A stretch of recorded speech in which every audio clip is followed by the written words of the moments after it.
What's up, everyone? Alex here. So, I want to introduce you to a pretty cool program I found recently. I was looking at the Steam sale because it ends in a couple of days, and I was like, maybe I should get something. I've got my Neo Geek 1S, and I've been using it a bit more lately. So I was browsing through things, and then I was going through the section of for you, and that's when I came across this. And it's not a game; it's called Lossless Scaling. And when you open it up, it opens this little app, and basically it sounds like magic, but it pretty much is. This can basically double your frame rate for any kind of game that you need to have a higher frame rate. So the way that it works is not like a performance thing. It's like an overlay on top, so it's like a filter, but it uses something called frame generation. So and it works better when you have a game that runs at a higher frame rate. So if you want a 60 FPS game, you could potentially get 120 frames, but it will run as a 60 FPS game. So depending on the game, so this matters a lot more with mouse games where let's say the game is tanking down to 20 FPS. You'll feel that with your inputs. The game may look like it's performing better, but you'll feel it with your inputs. So the gist of this is the better the game runs, the more frames you can generate, and it looks a lot smoother. But the great thing about it, and it's amazing for working on a big PC. So let's say you're playing Resident Evil 4 at 60 FPS, and you need it to run at 60 FPS, but you'd love to utilize your monitor that goes up to 144 hertz. You can use this program to make it look like it's going up to 120. In fact, one of the things it can do is even do 3 times frame generation. It's a little finicky though, so it doesn't look fantastic. I found that 2 times works well. And if you want to do frame generation with high resolutions, you need a really powerful machine to do this. So I found when I took this and I docked it on my TV and I started to try and play something like Batman Arkham, the newest one, Batman Arkham City? No, Arkham Knight, sorry, Arkham Knight.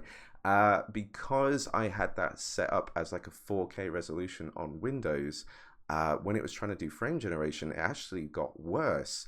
But because this screen is 1200 by 800, the frame generation works extremely well, and I'm about to demonstrate this. So this is a program on Steam, so I'll quickly just open up Steam up. I am looking through my capture as well, so that doesn't help things. I've organized everything, so this is in my MISC folder, lossless scaling. Let's have a quick look at the store page, and yeah, it just shows here, and you get very positive reviews, and you'll see reviews of people saying it works like magic, and it basically does. So since this is on Steam, it will run on your Steam Deck, any kind of Windows handheld. I did actually try and see if there's an app like this on the Odin on Android, because for Switch games that'd be fantastic, but I don't think it's capable of doing it. So this is just a PC thing, and it's great. So yeah, you can get it, and it's on offer right now. It's 20% off, and it's less than £5 at the moment, so about $5, and it was already really cheap anyway. So let's get into this and have a quick look. So you have these settings here, and there is a manual you can quickly look at and browse through, and there's also the Steam discussion to help you figure out what you need to do. But I basically found the way I have things set up is I set the scaling to auto. I have scaling type as NVIDIA image scaling. We're using LSFG 2.1 frame generation and trying to generate 2 times. And then pretty much everything here is by default. I have vertical sync on. It's trying to achieve my max refresh rate. Draw FPS just means it's going to show us the FPS counter, and what it does is it shows you the frame rate of what the game is doing, and then the frame rate of what the app is doing. And in a couple of games I'll show you, you'll immediately feel it and see it. It's really awesome, and this app is it's perfect for a handheld like this, because there are some PC games you want to play on a handheld like this, and you have to start limiting your options. So if I open up here the IR space where I can mess around with my TDP and stuff, I have some setups, but what I basically have is smart TDP. I want to try and achieve 60 frames when possible, and that's just my go-to profile. So I basically try and do that. I need to mess around with my fan more because we'll see in a moment actually when we're running some of these games, the fan's going to kick up a bit. So you can mess around with the curve and make sure that's less of a problem. But if we want to achieve higher frame rates with some games, it's inevitable. The thing will get hot, and we don't want it to, you know, burn out and stuff. So yeah. So with that, let's have a look at, well, one of the first games that I immediately wanted to try was Grand Theft Auto. So I'm going to open Grand Theft Auto. And this is a game I started playing recently, and I was just like, this is so cool to play it on this handheld. And I thought it was going to run fantastic, but it's not a good port. It's quite a bad port, actually, on the PC. So even after all this time, and there are mods that can help with the performance and help make the PC version better by making it more like the console version, etc., etc. But what I'm basically getting at is I tweaked around with the settings, and the best I could really get for this game was a steady 40 frames per second. Probably turn it down a little bit. Might even get some music issues with YouTube. But yeah, so the best I could really get was 40 frames steady. And one of the good things about this game, especially when you've done some mods, is there's an FPS limiter in the settings. So what I've done here is at my max resolution for this handheld, which is 1280 by 800. I've got everything on high, I've got all the things up, and I couldn't do this before. A lot of this was set to low and stuff to try and achieve 40 frames all the time. So what I'm going to quickly show is we back out of here, and this is, yep, this is very 30 frames per second. Just going to run out into the street, and then we're going to play around. So, running out into the street, everything's a solid 30, which is fine. It's not a big deal, but someone like me, I love having 60 frames. So let's check this out. And there is a shortcut key for this, but I don't want to keep opening the keyboard. So there's a button up here that says scale. I'm going to turn it on, and then in 5 seconds, the next app that I open up, it's going to work on this. So here we go. It's going to flash for a moment. And there we have here. This is 30 frames in game, and now we're achieving 60 frames. And you can see it's so much smoother. And I'll let you hear the fan a little bit. The fan just kicked up just a bit. Anyway, don't want to talk to Dimitri. Now, the game is just so much smoother. There are like a couple of hiccups you'll see. It's just like a little trade-off. So like for some reason Nico's head looks a little funny every now and then, but apart from that, the game is running absolutely smooth, and I'm getting 60 frames per second, or what looks like 60 frames per second, because it's generating those extra frames. So initially I was playing Grand Theft Auto 4 before all this, doing 40 frames, and it looked nice and stuff, but now it's running at 30 frames with even higher settings, and it looks like 60 frames. So there's only other one thing I need to figure out, and that is there are a couple of moments when in-game it gets a little hairy. Like maybe there's too much going on in the game, and I don't know if it's the app or the game itself that starts to like bug out a little bit. So this purely could be my fault that I set the settings too high, and it's just like causing some interference. So maybe setting the settings a little lower will help keep the game smoother. But this is running at 60 frames, and I immediately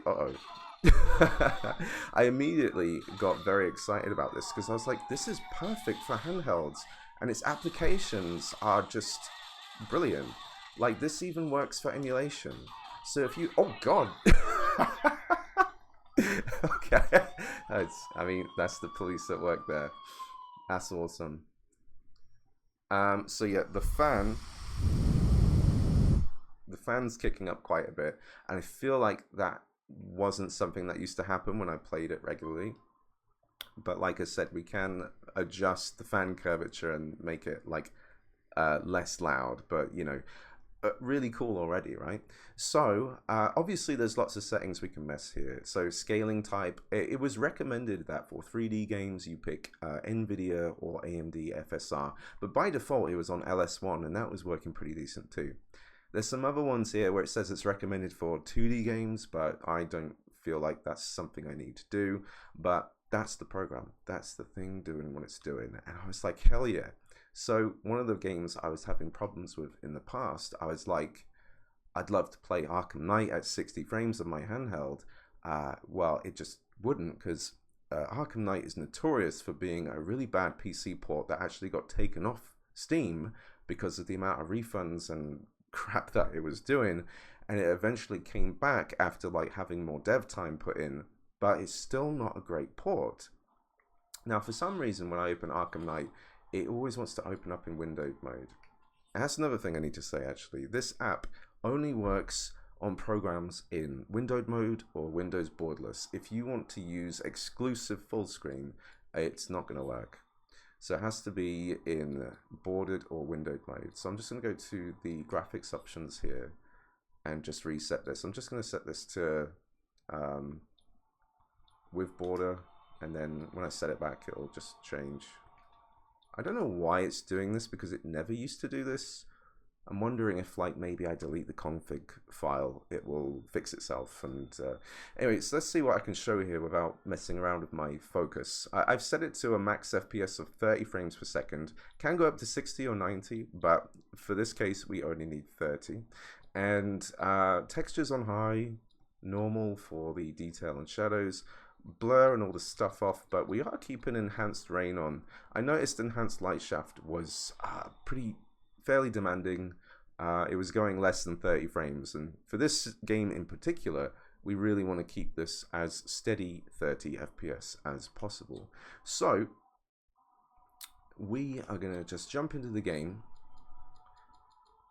and you can tell immediately with this game when something's struggling. Either you're just driving around at a fast pace, or you go to one of the busiest districts and just kind of like look around, especially where there's like ivy.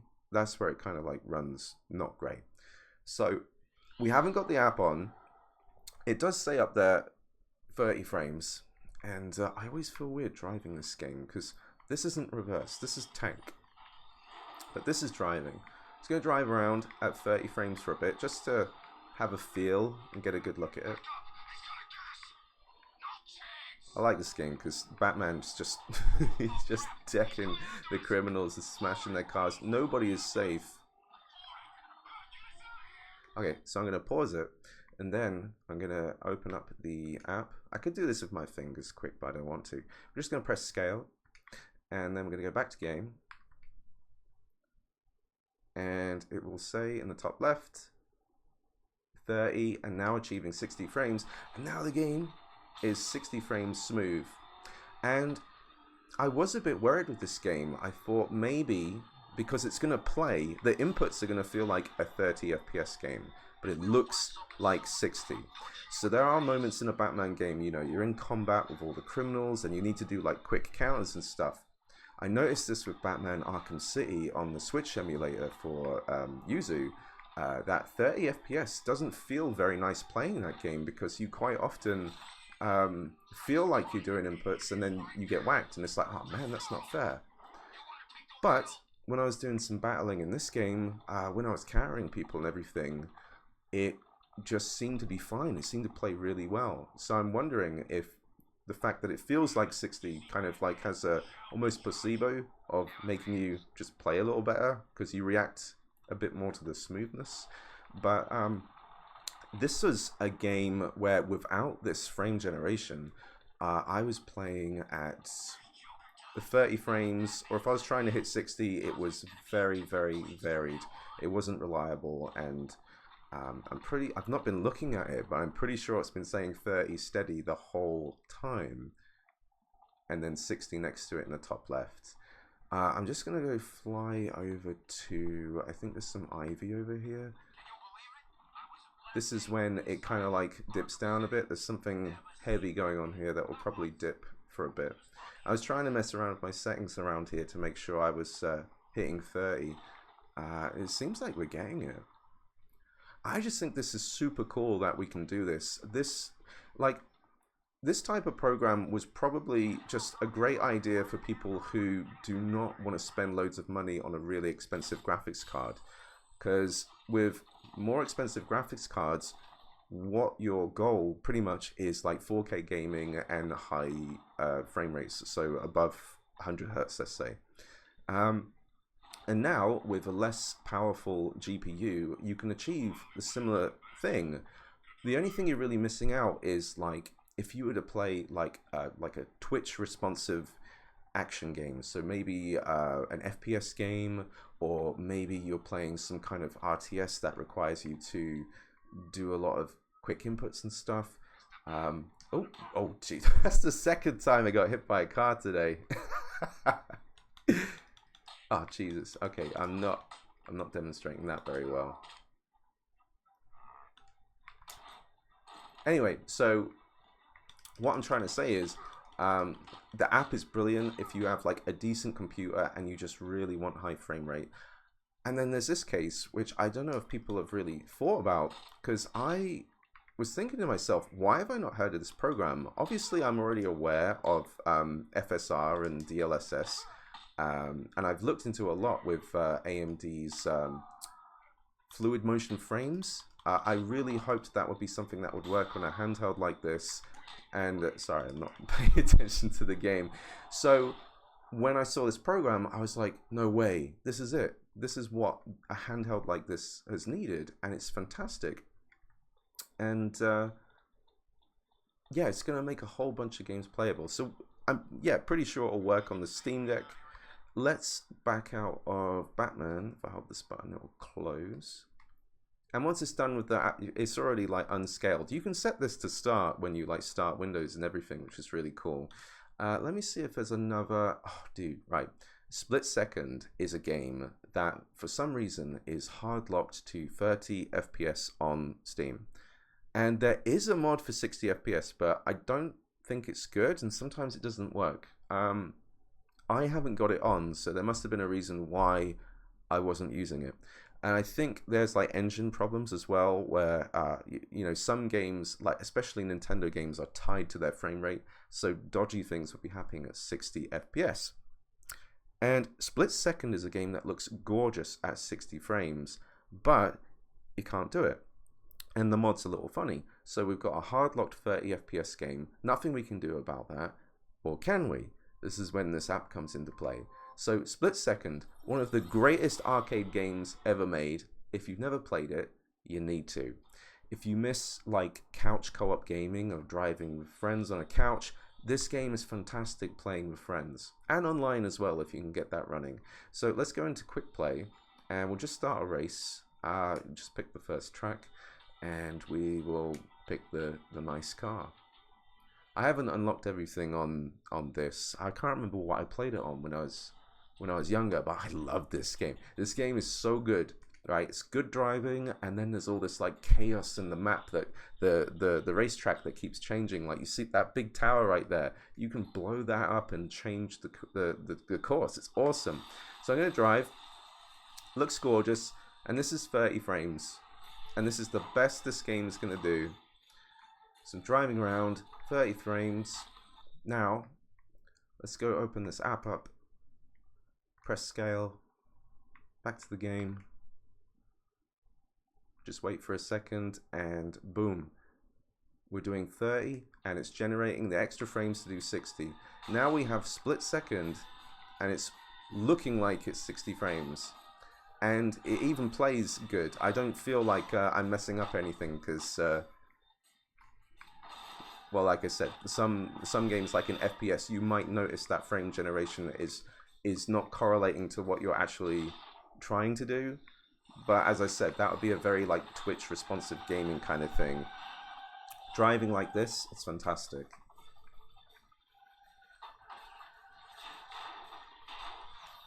This is probably on sale as well. I was actually meaning to like maybe pick up a game or two whilst the sale is on Steam, just something for the handheld or whatever, but there was just like not really much I was interested in. And I already have like a large collection of games I like, so seeing this program pop up in my on the front page of Steam, I was like, well, this is perfect. This is exactly what I need to enjoy some of the games I've been like putting off for whatever. And another case I can think of doing that with would be Elden Ring, which doesn't run. It runs on this handheld, obviously, but not to the probably not smooth 60 the whole time, especially at the resolution you want.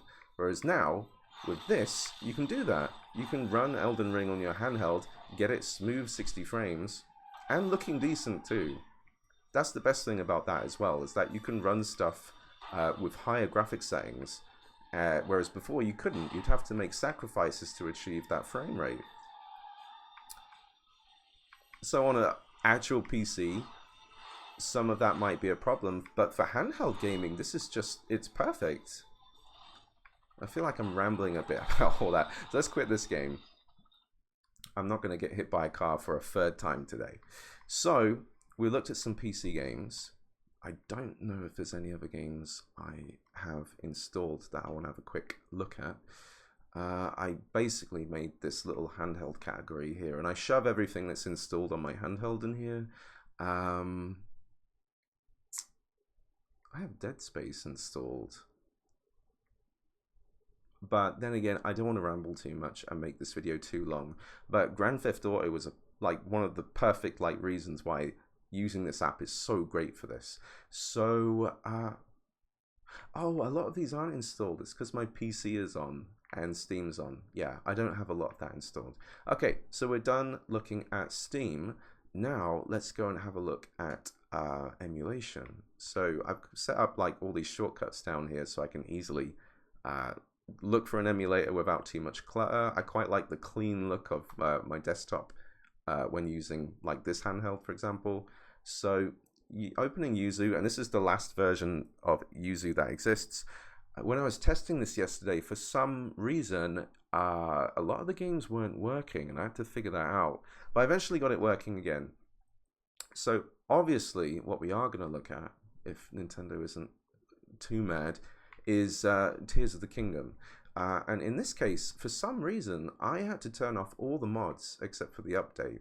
So I have a unique configuration just for this game of some settings. I guess I should probably quickly show that just in case anybody's interested. I don't know if this is right, but we got 6 gigabytes of DRAM. What else? 100% speed. We are using auto for accuracy. Sorry that the focus isn't very good here. Vulkan for the API. We got these first two options ticked. GPU video decoding. Borderless windowed because we need borderless to use this program. 16 by 10 because this is what this screen is. 1x resolution. Let's have a look at advanced graphics. Normal accuracy level. Automatic here. BCI low quality. Conservative, and the only 3 items we have ticked are enable reactive flushing, use fast GPU, and use Vulkan. I don't know if that's the best settings for a handheld like this. I watched some stuff and I tweaked around. If you know how to get this game running better on a handheld like this, do let me know in the comments. I'd love to hear it. So we've got that. We are gonna, just start the game. I think I got my controller set up right.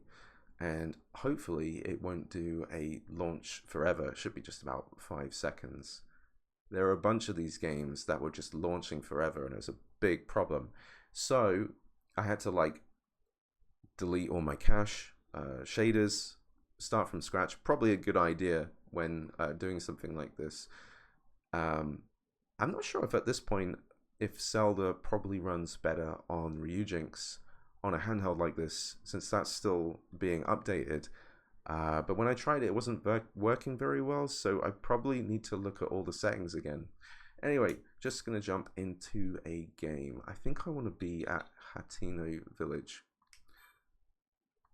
Something that blows my mind though is that Tears of the Kingdom, I feel like on the Odin 2, it runs about the same as this 7840U processor, which I think is kind of wild. Yeah, it runs pretty nicely on the Odin 2, not perfectly, and there are times it doesn't run fantastically. Probably crashes a bunch as well. Whereas here, it's like, well, we're just going to appear in this village, and once it just like chills out and does what it needs to do, it's going to hit about 20 frames.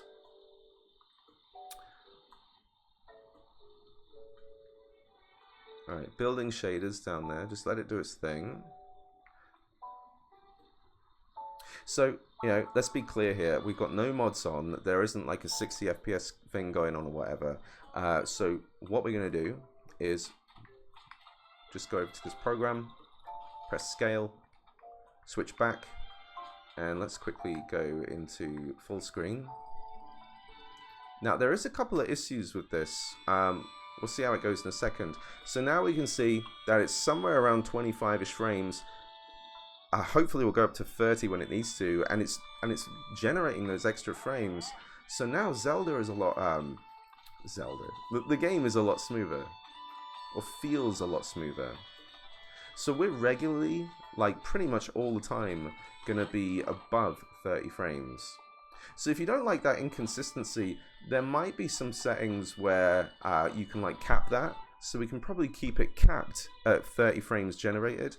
But look, 30, 60 here, and it's just really nice and smooth. I'm not sure how much we can tweak here. I don't know if we can get the game to look nicer, but it doesn't run the best. So this is what I've just left it at. And I was testing around, and I just thought this is really cool that it works on emulators like this. I don't know how many games are actually kind of hard to play on a chipset like this. But the ones that I was looking at in my collection, a lot of them already ran at like 60 frames. So you could just like use this program anyway and just make sure that they definitely feel like they're hitting 60 and just remain smooth. And even if they're running great anyway, you might be able to, you know, put it in docked mode or turn up the resolution and make it look a little sharper. But even though this isn't like the best case of showing a game like this, but I just wanted to show that this program is very easy to use, and it's just making it feel so much smoother.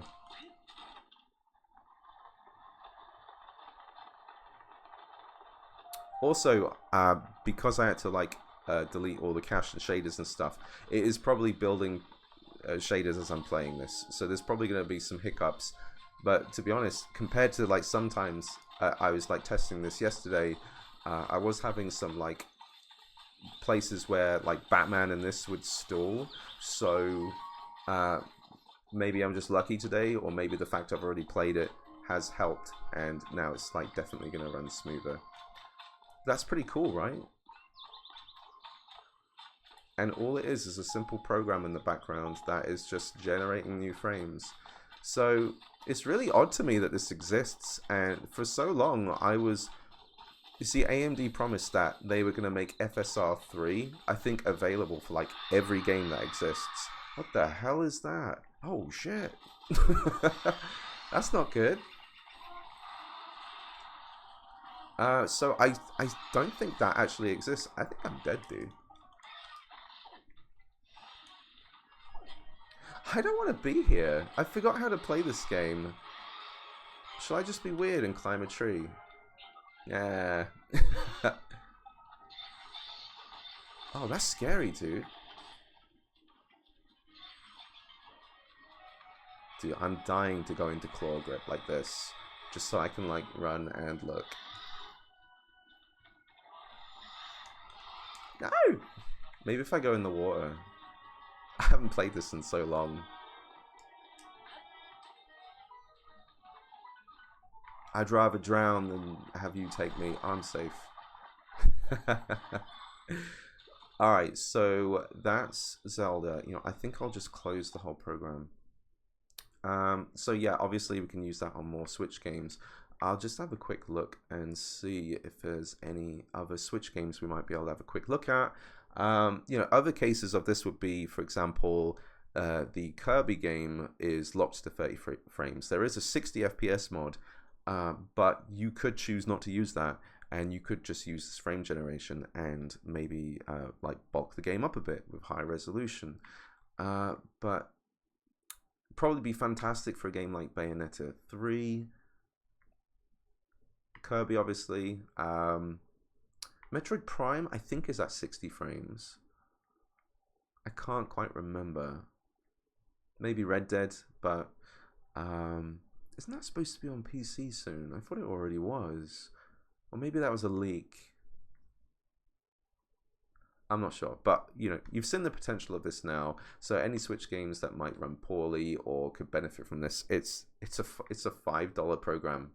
We'll probably have one more quick look at something. Let's have a look at PlayStation 3 emulation, because even though PlayStation 3 emulation is not very good on the Steam Deck, I believe. I don't know if it's gotten better, but this emulator in particular has gotten lots of great updates. I'm just going to do the update and just ramble on. So maybe PlayStation 3 is pretty decent on the Steam Deck now. On this device, it's pretty good. There are a lot of games you can play on here that work very well, but there are some cases where a game doesn't. And for example, the Infamous games do not run like fantastically. There's definitely a lot of frame drops, a lot of places where it'll dip down and then come back up, and it's not a very pleasant experience. I've also done some like configurations to these games to make them run at 60. So for example, Drakengard, I've set the in-game hertz or something so that it'll run at 60. But like I said, with Switch, I could dial it back, turn resolution up, and use frame generation, so it could look nicer with generated frames. But I'm not going to mess around too much with this. I'm pretty much just going to look at yeah, let's have a look at Infamous 2 Festival of Blood. So this is a game that the times I've tested it, I thought maybe this is something I'll play, because I played Infamous 1, I played Infamous 2, I never played this. I don't really feel like I missed out on much, but when I tested it on here, yeah, very inconsistent, didn't run fantastically. And like I said with Zelda, I think in the program you can set it in a way so that with frame generation you can like hard lock it to a certain frame rate. So we could basically get steady 30 frames in this. But if the frame rate in game, let's say it goes down to 10, 15 FPS, it's going to play like that too. So your inputs are going to feel like a game that's running at 10, 15 FPS. I feel like this isn't a game that's too active. I feel like you can kind of get away with that. So this is like 20 minutes into the game or something. It's kind of annoying because I can't skip this. So our main character Cole, he's basically been turned into a vampire, and the whole morality system of this is like, do you be bad and become the vampire, or do you try and be good? It's kind of weird at this point because he's done a bad thing, so like we can't prevent that, so he might as well just be bad. Let's be honest. Even if he's a good person for the rest of his life, he's gonna have to live the fact he just murdered that woman and drank her blood. So what I have to do here, I think, is hold up on the D-pad and fly out of this place. Close the right stick. Yeah, thank God. So I do apologize. I need to press escape. We can see the frame rate up here on the program, and its average is about like 20. It will occasionally more consistently drop down to 15, and it's rarely going to go like up to 25 and 30. So you can see it's a bit janky, not very smooth, not very nice experience. So now we're going to go over to the little duck. We're going to press scale. We're going to come back here, double press to go full screen, and then we'll see in the top left is now a much smoother experience. So like here, it's just like stuck around 15 frames, but we've got a steady 30 going on. We see some little hiccups, like especially around Cole's legs, where it seems like the filter is like messing up a little bit. But I mean, I'll take this over what we originally had. This is definitely more pleasant. So obviously, yeah, there's probably some more tweaking we can do. We can probably change which... let's have a look at the settings again, because I'll forget. We can change the scaling type. We can mess around with some other settings here. and you know, there's more we can fine tune and play around with. But for right now, with the settings I have, boom, it's just pretty steady 30, even if Cole's legs are like janking around a bit. But I will 100% take smoothness over like low FPS and dips and inconsistency. I'd rather have a smooth certain frame rate and it feel good to play. So yeah, that's a demonstration of this program working really well for emulation. I can't believe this video is nearly 40 minutes. I'm so sorry. Yeah, so with that, let's quit out the game. Oh, this is the thing I wanted to demonstrate. When I come out of full screen mode, it messed up. So if I press, if I get out of game, like basically tab out, I can't remember how I fixed this before.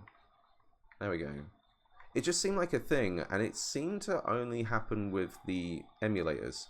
So it happened with Yuzu, and it happened with PlayStation 3. It didn't happen with Steam games or PC games. But you can see you can just quickly correct that if you need to, if you're tabbing out. So, and the fan's going a little bit as well. This is getting a bit hot. Let's have a look at our battery. So I've been playing for nearly 40 minutes, and it's about 30% battery. And we're using high wattages as well. So it doesn't appear that the program is making us use more wattage, but the system is getting hotter. So maybe just like a little bit more. But like I said before, configuring, say, a PC game where you're putting the higher settings up to achieve a 30 FPS that looks nicer and then use frame generation, that will probably push and use more wattage from the system. So if you don't want that, obviously turn your settings down. So let's get out of there. Really cool program. One of the best £5 I've ever spent in my life, I would say. I don't think I have anything else to say about that, but it's cool that I can demonstrate something like this. I was really hoping that one day I'd get to look again at AMD's fluid motion frames, which is basically, I don't think I have it on this system anymore. I think I've gone back to a regular driver, a more consistent driver. Yeah, I don't think I have the AMD graphics program. I forget what it's called. It's Adrenaline. I don't have Adrenaline, and I can't like go look at that. But it was a setting in Adrenaline, like it was a experimental feature, AMD fluid motion frames, and it would generate frames exactly like this is doing. Except this is a program that exists now, and it's doing it fantastically. So just get this. Like, why not? So I think I'm done with that. I did want to briefly talk about my Odin for a moment, because I still love the crap out of this thing. This is one of the best things you can ever buy. You can see that my PlayStation logo came off. I think one time I was cleaning it and I accidentally peeled a little bit of one side, and it started coming off, so I eventually just got rid of it. And you can see that I'm not using the Sakura retro modding sticks that I bought. So those were see-through sticks, and the lights would shine through, and it looked really cool. But the more I played this, I just couldn't get over the fact that every time I touched it, it felt like my thumbs were covered in burnt glue. And it was just, it wasn't, eventually I said, screw it. I'm going back to the regular sticks with Vita thumb caps. If anybody wants to see, because you can take these off, and this is a Vita thumb cap that you can get from Amazon, eBay. The old ones are a bit smaller, whereas the newer ones, I say newer, I don't know when that is, they're a little thicker, and you can literally just like stretch and pull it over to just tighten over the sides, and that's never going to come off. And it's got lovely grip, good height. Height is fantastic. And I've been doing some fun stuff on this lately. I've been playing Metroid Dread again. I thought it was a good time to maybe replay it because I saw the Metroid Prime 4 announcement. So many cool announcements at Nintendo's thing this year. That was actually really cool. And yeah, I've just been having fun playing this in bed. I just want to quickly say, you know, the Odin 2 Mini is out now. People are starting to get theirs. I just want to say that I cancelled my order because I saw the early reviews. I saw what people were saying. And the more I thought about it, I was like, this is a $350 device. It's not an OLED. It's not an upgrade.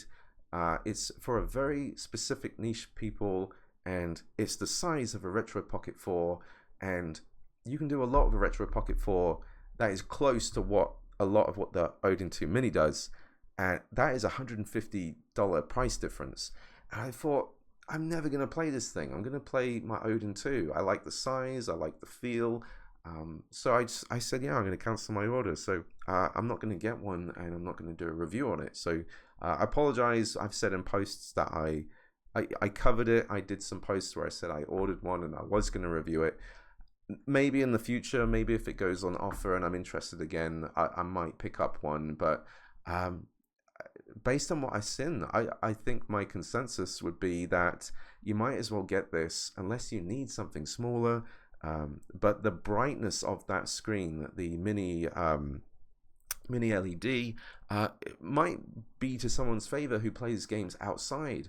If it's not too sunny and you've got like a decent area space to where you want to play games, the extra brightness might come in handy, so you don't get that glare of the light off the screen. You might be able to see what you're playing more. So if that sounds like you, then I would probably say, yeah, do that. But yeah, that's pretty much all I have to say. I don't really know if there's any handhelds coming out anytime soon that I really want to check out, but it's nice to do a video again and show something that got me excited, and maybe that will interest you too. Maybe it will help you play the games you wanted to play.